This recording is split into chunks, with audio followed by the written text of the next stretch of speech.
오늘 말씀의 주제는 세상이 그리스도를 보게 하라. 저는 이 제목을 받는 순간에 마음이 이렇게 설레이는 거예요. 세상이 그리스도를 보게 하라.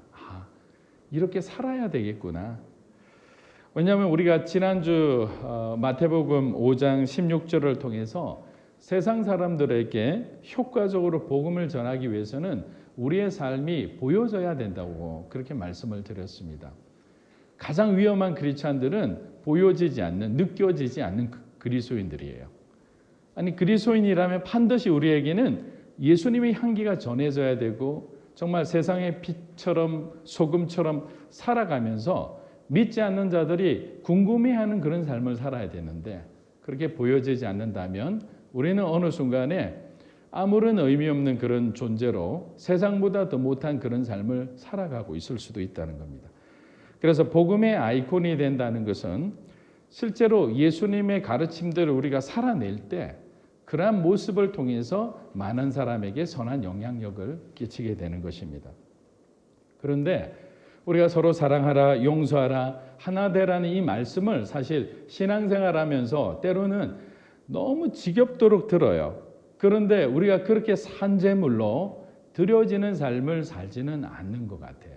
굉장히 저와 여러분들이 아주 어떻게 보면 말씀을 들으나 고집이 센 부분이 많은 거죠. 한국의 기독교인들이 이렇게 많은데 왜 한국은 정치적으로, 지역적으로, 감정적으로 분열이 심합니까? 라는 질문을 외국 크리스찬 친구들에게서 종종 받습니다. 그러면 사실 어떻게 답변해야 될지 난감할 때가 있어요. 왜냐하면 그 분열의 한가운데 그리스도인이라 불리는 우리들도 포함되어 있기 때문이에요. 신앙으로 무장되어 있어야 되는데 신앙은 교회 안에 둡니다.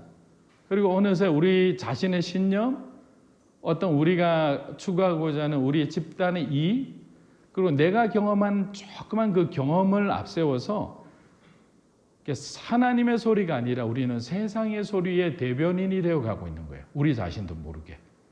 그런데 더 위험한 것은 정작 우리는 하나님의 소리를 우리가 대변한다고 착각하고 살아간다는 게 더 큰 문제라고 생각합니다. 제가 조금 더 강하게 표현하면 그리스도인들은 자신의 주장이 있어서는 안 된다고 생각합니다. 왜냐하면 우리는 하나님의 생각과 마음을 전하는 자들이잖아요. 그리스도의 십자가와 부활의 의미를 전하며 이 땅에 정말 하나님 나라가 임하기를 위해서 기도하는 사람들이거든요. 그런데 정작 보냄받은 곳에서 하나님의 마음을 전하는 것이 아니라 저와 여러분이 하고 싶은 얘기를 하고 있는 거예요. 그러니까 얼마나 많은 소리의 홍수 속에 우리가 살아가고 있습니까? 분별하지 못하면 우리 자신도 그런 소리에 휩쓸려 갈 수 있는 거예요. 한국 교회와 일본 교회의 아픔은 교회 수에 비해서 너무나 많은 교단이 있다는 점이에요. 사실 교단이라는 것은 제가 좀 이상적으로 말씀드리면 교단장을 한 분밖에 안 계시잖아요. 예수님이 교단장이시고 나머지는 각 교회가 그냥 주님 주신 그 복음의 의미를 잘 살려서 땅 끝까지 복음 전하며 그렇게 살아가면 되는데 교리 문제로 갈라집니다. 지도자들 간의 갈등으로 갈라집니다. 사역의 방향의 차이로 갈라지고 또 갈라지는 거예요. 일본에는 교회가 약 한 8천여 개가 있어요. 근데 교단이 100개가 넘습니다. 어떤 연합회는 4개 교회로 구성되어 있는데 교단의 형태로 모이고 있어요. 만약에 이러한 우리들의 모습을 세상이 본다면 어떻게 교회와 그리스도인을 평가하겠습니까? 냉정하게 표현하면 이렇게 이야기하지 않을까요? 사랑을 얘기하기 전에 여러분 교회들이 먼저 사랑하십시오라고. 그 말 속에는 굉장히 조소와 비아냥이 섞여 있는 거예요. 누가복음 3장 5절 우리 한번 읽어보겠습니다. 누가복음 3장 5절 시작. 모든 골짜기가 메워지고 모든 산과 작은 산이 낮아지고 굽은 것이 곧아지고 험한 길이 평탄하여질 것이요. 우리 마음에 가만히 보면 골짜기가 많은 것 같아요. 미움의 골짜기, 상처의 골짜기, 분노의 골짜기. 이게 너무 많이 패여 있어서 건강할 때는 괜찮은데 우리가 약해지면 이제 이게 툭툭 튀어나옵니다. 미움이 막 솟구쳐 오르는 거죠. 분노가 막 솟구쳐 오르서 이 통제가 안 되면 극단적인 막 행동과 말들을 해야 되는 거죠. 그러면 여기서 여러분들이 잘 들으셔야 되는데 우리가 사실은 피해자예요. 내가 잘못한 게 없어요. 그런데 내 감정이 컨트롤이 안 되면 순간 어떻게 되느냐? 내가 가해자가 되어버리는 거예요. 너무 억울하잖아요. 내가 잘못한 게 없는데 그 순간에 내 마음에 있는 미움을 그냥 표현했을 뿐인데 내 감정을 잠시 표출했을 뿐인데 모든 상황이 뒤바뀌는 거예요. 그렇기 때문에 항상 우리는 우리의 마음을 잘 다스려야 되는 거예요. 또한 여기서 보면 산들이 있는데 여러분의 교만, 독선, 자존심, 아집, 고집 너무 높잖아요. 솔직히 안 높은 척 하고 계시는데 사실 높은 거예요. 우리는 이게 꺾기가 쉽지 않아요. 하나님께서는 그 이스라엘 백성들을 가리켜 목이 곧은 백성이라고 이야기하는 거예요. 그만큼 높아진 사람들인 거죠. 근데 이 마음들이 낮아지지 않으면 절대로 희망이 없습니다. 겸손의 은혜를 받습니다. 우리가 잘 알듯이 하나님의 은혜는 항상 낮은 곳을 향해 오르잖아요. 우리가 은혜보다 높은 자리에 있으면 어떻게 은혜를 받겠습니까? 우리가 낮아짐의 은혜는 우리의 가정을 변화시키는 걸 알아요. 우리 자신이 변화되는 것도 알아요. 여러분의 공동체와 교회와 나라와 민족도 변화될 거예요. 주님이 우리보다 먼저 낮아지셨기 때문에 우리는 그냥 자랑하는 것이 아니라 주님 가신 길을 그대로 따라가면 되는 거예요.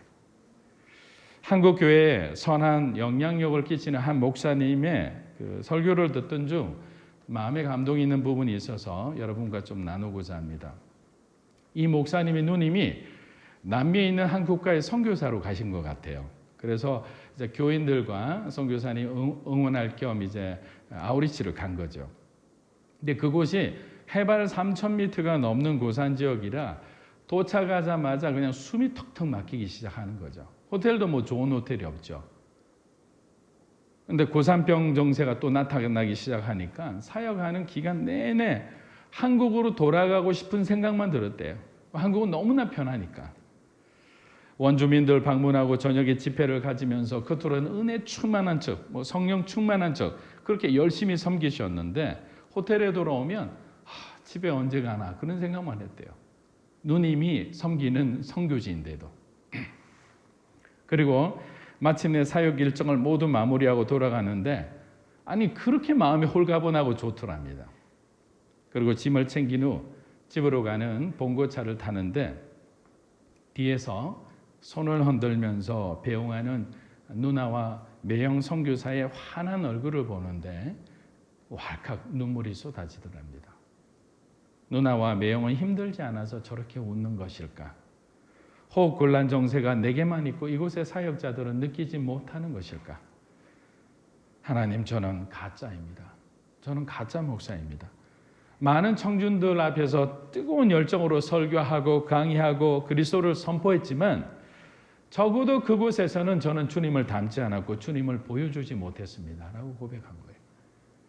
누나 선교사님은 자신보다 화려한 무대는 없었지만 예수님을 바로 보여주는 삶을 살고 계셨던 거예요. 세상이 그리스도를 바로 볼 수 있는 그런 은혜의 통로로 살고 계셨던 거예요. 그날의 기억이 이분의 신앙과 사역의 원점이 되었다고 합니다. 사랑하는 믿음으로 사는 교회 성도 여러분, 하나님께서는 왜 이렇게 교회가 많은데 저희 교회 같은 작은 교회를 왜 또 만들으셨을까요? 왜 교회 개척을 지금도 열방 가운데서 멈추지 않고 누군가 헌신자를 통해서 계속 만들어 가실까요? 만일 지금의 교회라도 세상을 충분히 변화시킬 수 있다면, 땅끝까지 복음을 전하는 주님의 사명을 완수할 수 있다면 하나님은 교회 개척보다 교회 성숙에 더 집중하셨을 거예요. 성숙된 크리스천을 통해 복음을 전하시고 세상의 어둡고 아픈 부분을 치유해 가셨을 거예요. 주님 오실 날까지 저는 교회를 향한 하나님의 이 사랑은 멈추지 않을 거라고 확신합니다. 왜냐하면 교회가 여러분이 하나님의 소망인 거예요. 세상의 소망이 되는 거예요. 그래서 세상에 느껴지지도 보여지지 않는 교회와 성도가 되어서는 우리는 안 되는 거예요. 어떻게든지 몸부림치더라도 죄와 유혹 가운데 그 전쟁에서 우리가 져서는 안 되는 거죠. 그래서 바울은 세상이 어떻게 그리스도를 보여줘야 되는지 우리가 해야 할 일들을 오늘 말씀을 통해 아주 담담하게 적어 내려가고 있는 거예요. 빌립보서 2장 12절 말씀 우리 한번 읽어보겠습니다. 2장 12절입니다. 시작. 나의 사랑하는 자들아, 너희가 나 있을 때뿐 아니라 더욱 지금 나 없을 때에도 항상 복종하여 두렵고 떨림으로 너희 구원을 이루라. 자, 첫째, 바울은 빌립보 교인들에게 교회의 주인이 누군지를 분명하게 선언하고 있는 거예요. 빌립보 교회는 나 바울의 교회가 아니라는 거예요. 너희들의 교회도 아니라는 거죠. 주님의 교회라는 거예요. 바울은 여러분이 잘 알다시피 2차 전도 여행 때 빌립보 교회를 개척했습니다. 그리고 3차 전도 여행 기간에 잠시 들러 그들과 교제를 하면서 재회의 기쁨을 맛보았습니다. 그리고 난 뒤에 헤어져서 지금 로마 감옥에 감금되어 있는 이 기간 동안에 거의 5년에서 6년 동안 서로 왕래하지를 못하는 그런 상태였습니다. 바울의 마음에는 담임 목사 부재로 인해 성도들이 신앙이 흔들릴 것을 늘 우려했습니다. 하지만 이 말씀을 통해서 무엇을 우리에게 주느냐면 사람 보고 신앙생활 하지 말라는 거예요. 주님 바라보라는 거죠. 우리 모두는 예수 중심의 신앙인이 되어야 한다는 거예요. 저와 여러분도 그런 신앙인이 되기를 주의 이름으로 축원합니다. 그래서 어떻게 보면 이 지도자 바울의 부재는 빌립보 성도들에게는 위기이자 동시에 한 단계 더 깊은 성숙한 믿음을 가질 수 있는 기회인 거예요. 그래서 우리에게 어떤 부정적인 상황들이 발생하더라도 항상 우리를 그거를 잘못된 어떤 시각으로 바라볼 필요가 없는 거죠. 하나님은 그 상황을 언제나 선하게 긍정적으로 만드실 수 있는 전지전능하신 하나님인 거예요. 그분을 더 의지하는 거죠. 힘들수록 그분 앞에 달려가는 거죠. 하나님 앞에 무릎 꿇고 나아가는 거예요. 주님 도와주십시오. 주님만 의지할 수밖에 없는 상황이니 하나님만 바라봅니다라고 고백하는 거죠. 고린도전서 3장 5절에서 7절입니다. 우리 함께 읽어보겠습니다. 시작. 저희는 너희로 하여금 믿게 한 사역. 나는 심었고 아볼로는 물을 주었으되 오직 하나님은 자라나게 하셨나니 그런즉 심는 이나 물 주는 이는 아무것도 아니로되 오직 자라나게 하시는 하나님. 아멘입니다. 아멘. 이 말씀은 교회를 성장시키고 성수로 이끄는 분은 오직 하나님 한 분이라는 거예요. 사랑하는 여러분, 성령님은 예수님을 따라 역사하세요. 예수님이 바라보시는 곳, 예수님이 손대시는 곳, 예수님이 긍휼히 여기시는 곳에서 하나님이 기적이 시작된 거예요. 그렇기 때문에 우리는 항상 주님이 머무는 곳에 머무는 사람들이 되어야 되는 거죠.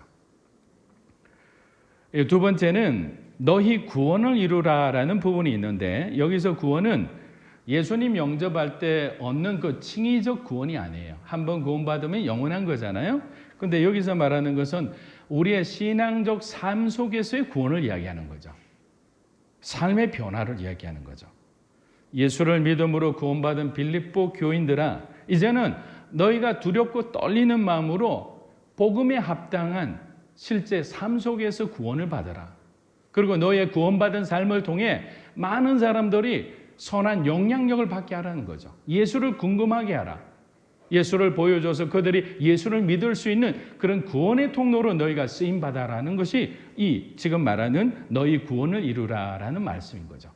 우리 자신의 어떤 구원으로 끝나는 게 아니고 삶 속에서 정말 그런 복음에 합당한 삶을 통해서 믿지 않는 사람에게 복음의 선한 영향력을 끼치는 사람으로 성장하라는 것이 바로 바울이 얘기하는 것이에요. 이걸 좀 더 쉽게 말하면 이제 너희들 그만해도 되지 않니? 너희들끼리 싸울 만큼 싸우지 않았느냐? 세상 가운데 높이 오를 만큼 올랐고 너도 누릴 만큼 누리지 않았느냐? 이제 그만해라. 너희 자녀들도 보고 있고 세상 사람들도 보고 있지 않느냐? 지금부터는 주님을 위해 헌신하는 성령이 주시는 그 기쁨으로 살아라는 거예요. 여러분, 그 기쁨을 맛보면 세상 것이 정말 하나도 눈에 들어오지 않아요. 그래서 헌신할 수 있는 거예요. 그래서 내려놓을 수 있는 거예요. 그래서 한 번도 가보지 않은 이방 나라도 떠날 수 있는 거예요. 왜? 그 기쁨을 알기 때문에. 그 기쁨을 하나님이 보여주셨기 때문에 자신을 버릴 수 있는 거죠. 내려놓을 수 있는 거예요. 빌립보서 2장 13절을 우리 함께 읽어보겠습니다. 13절입니다. 시작. 너희 안에서 행하시는 이는 하나님이시니 자기의 기쁘신 뜻을 위하여 너희에게 소원을 두고 행하게 하시나니. 아멘. 자, 너희에게 행하시는 이는 하나님이시니. 자, 여기서 그냥 우리가 쉽게 알 수 있는 것은 우리들의 삶의 주권이 하나님께 있구나. 바울이 지금 그 이야기를 하는 거죠. 네 인생을 인도하는 것은 네가 아니라 하나님이라는 거예요. 그리고 그 하나님은 소원을 두고 행하시게 한다 이랬는데 이 말은 인격적인 하나님이시다라는 걸 표현해 주는 거예요. 강제적으로 그냥 하나님이 일방적으로 우리 인생을 이끌고 가는 것이 아니라 어느 시점에 아주 작은 엘리야의 조각구름 같은 걸 슬쩍 던져주세요. 그러면 이제 이것이 뭘까 고민하는 거죠. 그런데 저와 여러분이 지금까지 가던 방향하고 동일하면 문제가 없는데 저처럼 전혀 다른 방향을 삶을 하나님 이렇게 턴할 때는 조금 자극적인 형태로 와야 되잖아요. 왜냐하면 절대로 그 길을 가기 싫어하는 사람이니까. 그러니까 약간씩 힌트만 주세요. 이게 뭘까 이런 생각을 하죠. 이런 사전 정지 작업을 정말 많이 하는 거예요. 근데 그러면 이제 어떤 생각을 하냐면 하나님이 뭔가 내 인생에 새로운 방향을 이끄시려고 하는가? 근데 기도하면 할수록 불안해지기 시작하죠. 왜? 내가 원하는 삶이 아니니까. 그러면 여러분 기도를 할까요? 안 할까요? 기도를 안 하죠. 왜? 혹시 들을까 봐. 그러니까 저도 열심히 기도를 안 했죠. 왜냐하면 하나님이 주의 종으로 가라 할까 봐. 그리고 기도를 하더라도 기도하고 일어서는 거예요. 그냥. 왜? 들으면 안 되니까. 그래서 몇 달을 안 들으려고 노력을 했는데 과외하러 갔더니 과외하는 아이의 어머니가 갑자기 마치는데 저한테 이런 말씀을 하는 거예요. 진지하게. 선생님, 혹시 목사님 되실 의향 없으세요? 아니, 그분이 왜 제 인생에 개입하느냐고요. 그렇잖아요. 제가 하도 안 들으니까 하나님이 누군가 입술을 통해 듣게끔 하는 거죠. 하나님은 한 번 붙들면 절대로 놓지 않는 것 같아요. 혹시 여기 붙들린 분들이 있다면 제가 말씀드립니다. 그냥 순종하세요. 그게 제일 쉽고 편안한 거예요. 붙들린다는 자체는 영광인 거예요. 특권인 거예요. 축복인 거예요. 데이빗 리빙스턴 선교사님 그 묘비에 적혀 있잖아요. 주의 종으로 사는 것은 하나님 주신 특별한 권리이다. 그는 그런 마음으로 살았던 거예요. 짐으로 여겨지지 않았어요. 부담으로 자기의 사역을 한 것이 아닌 거예요. 특권이다. 하나님이 나에게 주신 특별한 은혜다. 그런 마음으로 우리가 사역할 때 마음가짐이 틀리니까 당연히 우리를 통해서 하나님이 얼마나 많은 성령의 열매를 거두어 가시겠습니까? 빌립보서 2장 14절에서 15절을 한번 읽어보겠습니다. 14절 15절입니다. 시작. 모든 일을 원망과 시비가 없이 하라. 이는 너희가 흠이 없고 순전하여 어그러지고 거스르는 세대 가운데서 하나님의 흠없는 자녀로 세상에서 그들 가운데 빛들로 나타내며.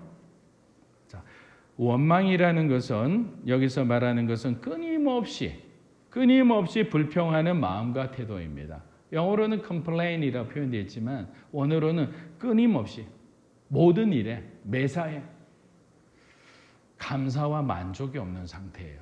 우리가 감사를 잃어버리고 만족을 잃어버리잖아요. 그러면 그때 우리는 굉장히 영적으로 너무너무 위기 상태에 있다고 여러분들이 직감하셔야 되는 거죠. 굉장히 위험한 시그널입니다. 저는 이러한 태도가 하나님이 가장 싫어하는 그러한 모습이지 않을까 생각해 봅니다.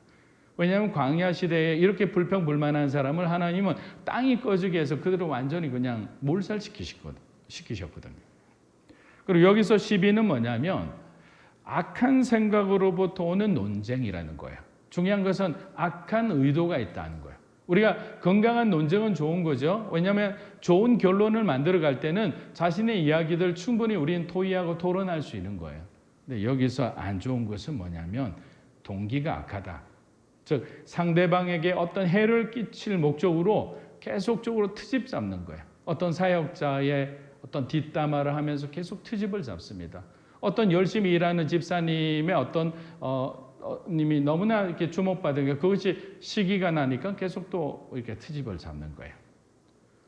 또 빌립보 성도들은 굉장히 수준이 높았기 때문에 세상 법정을 이용해서 자신이 유리한 방향으로 막 이끌고 가려고 그런 다툼과 분쟁을 하는 사람들도 많이 있었던 거예요. 근데 왜 이게 위험한 모습이냐? 첫째는 빌립보서 2장 5절에서 8절 말씀에서 배웠듯이 주님이 우리에게 보여주신 모습과 너무나 반대되는 거예요.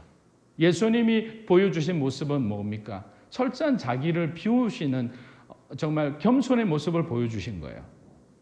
근데 이러한 말과 행동을 할 때는 하나님이 기름 부어주시지 않는 거예요. 예를 들어 어떤 형제와 다툼과 분쟁을 통해서 그 사람이 엄청나게 많은 이익을 차지했다고 생각해 보십시오. 그런데 좀 미안하니까 교회에다가 너무 하여튼 상당한 액수를 헌금한 거예요. 그 헌금을 하나님이 기뻐하시겠습니까? 모르겠어요. 사꾼 목자 같은 그런 분들이라면 너무 좋아하겠죠. 성령은 그 사람에게 눈길 하나 주지 않을 거예요. 아무런 역사도 일어나지 않는 거죠. 둘째는 우리의 이러한 행동은 세상 사람들에게 선한 영향력을 못 끼치는 거죠. 자, 믿음을 가지려 한 사람이 교회에 왔어요. 세 가족이.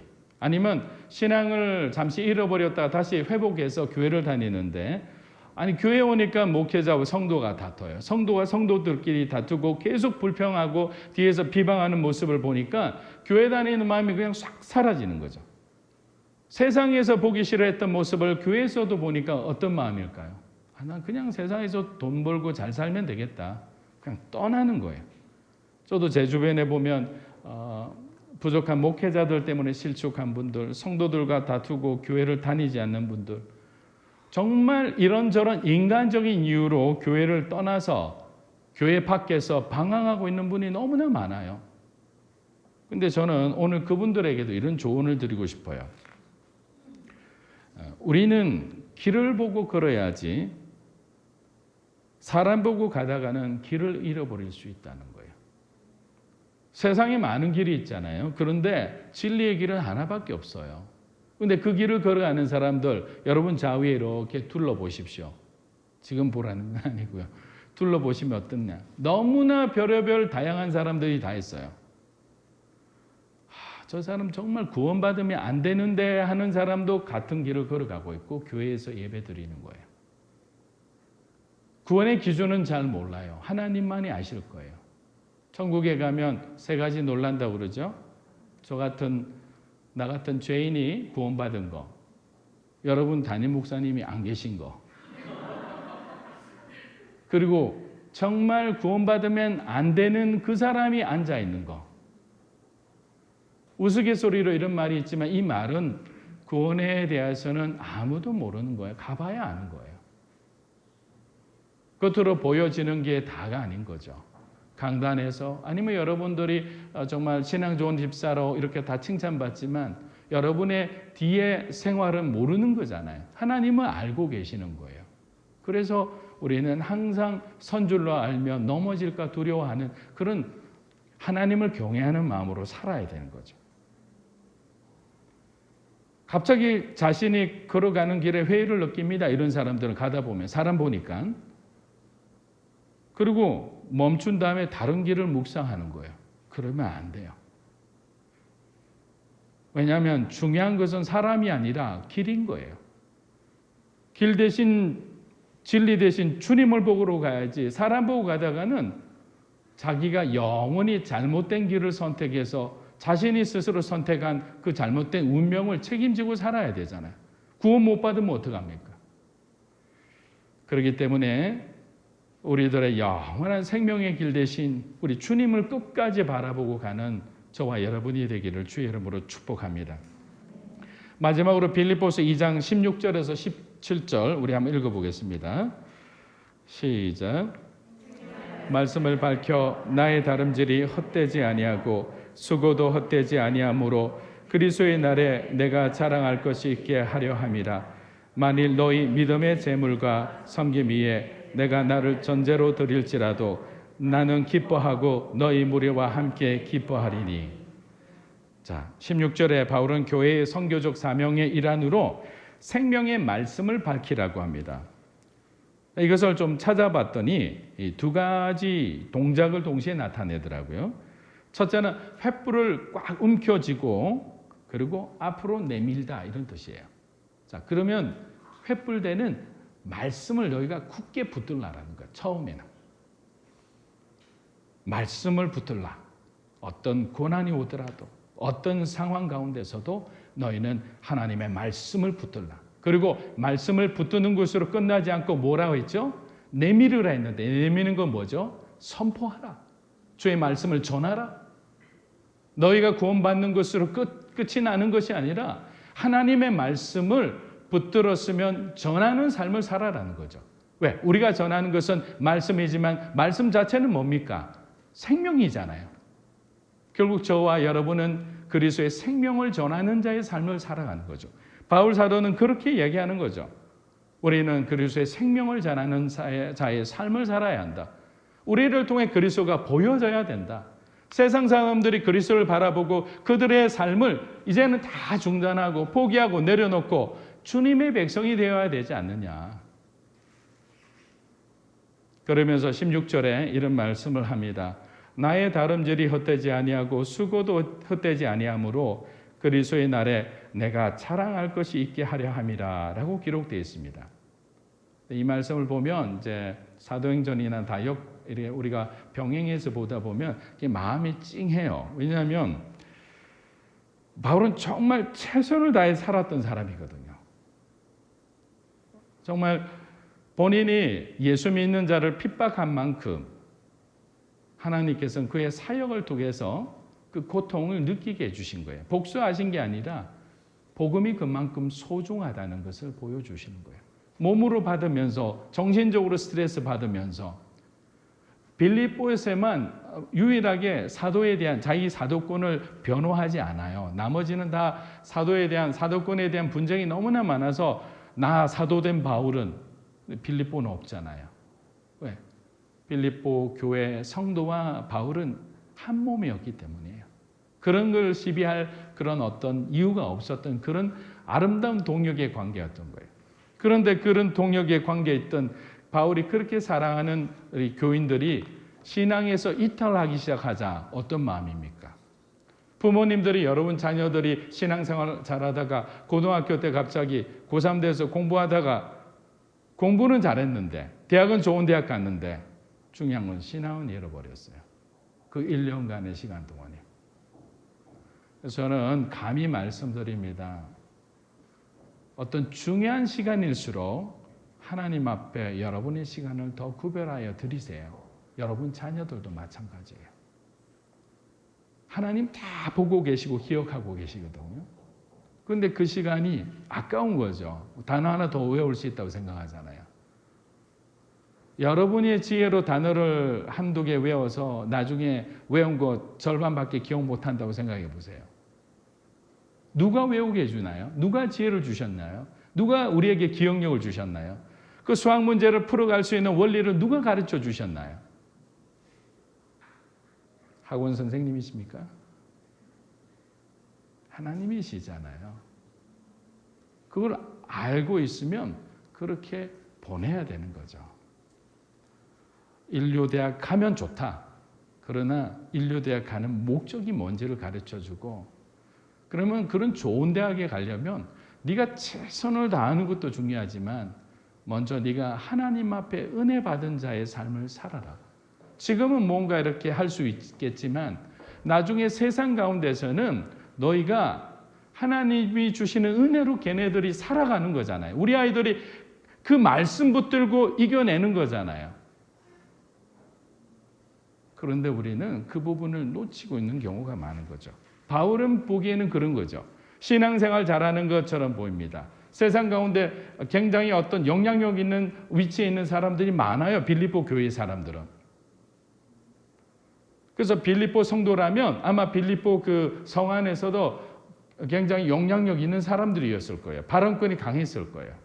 근데 바울은 얘기하는 게 그게 중요한 게 아니라는 거예요. 그게 다가 아니라는 거예요. 너희가 겸손해져야 된다. 너희가 서로 사랑해야 한다. 너희가 한 몸과 한 마음으로 복음을 위해 진군해야 된다. 스크럼을 짜듯이 빈틈이 없이 힘이 좀 센 사람은 힘이 약한 사람과 힘의 균형을 이루면서 한 걸음 한 걸음 나아가는 것이 그리스도인의 삶이라는 거예요. 그렇잖아요. 여러분 힘세고 여러분 잘하면 어떻게든지 좀 보여주고 싶은 마음이 있잖아요. 좋은 시계 차면 과거에 뭐 이렇게 보라고 이렇게 다닌다는 그런 어떤 우스개 같은 그런 표현도 있잖아요. 우리는 너무나 자랑하고 싶어요. 드러내고 싶어요. 바울은 그러지 말라는 거예요. 사랑하는 여러분, 하나님은 바울이라는 사람을 다메섹에서 불러서 그를 이방인을 위한 전도자로 불렀어요. 그의 사역 초기에는 이러한 오늘의 고백이 절대로 나올 수 없는 그 연결지 않은 그런 열매의 모습이었어요. 바울 역시도 그랬습니다. 하지만 거듭되는 전도 여행을 통해서 주님을 위한 고난이 쌓이면 쌓일수록 저는 이 표현이 중요하다고 생각해요. 주님을 위한 고난이 쌓이면 쌓일수록 바울의 삶은 복음으로 충만한 삶이 된 거예요. 세상의 좋은 것을 배설물로 여기며 우리 주님을 위한 삶이라면 주의 교회와 성도를 위한 일이라면 자신을 아낌없이 내어준 거죠. 내가 전제로 드린다는 표현은 뭐냐면 내가 순교할 수도 있다는 표현인 거예요. 주님을 위해서 내가 순교할 수도 있다. 너희를 위해서 너희 교회를 위해서도 내가 순교적 사건이 필요한다면 내가 그렇게 하겠다라고 지금 17절에 얘기하고 있잖아요. 세상이 그리스도를 보게 하라는 이 주제는 참으로 무겁습니다. 우리가 먼저 보여지는 그리스도인이 될 때 가능하기 때문입니다.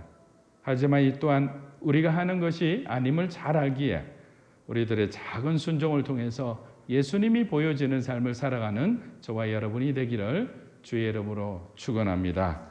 우리 하나님 앞에 기도하며 나아갔으면 합니다.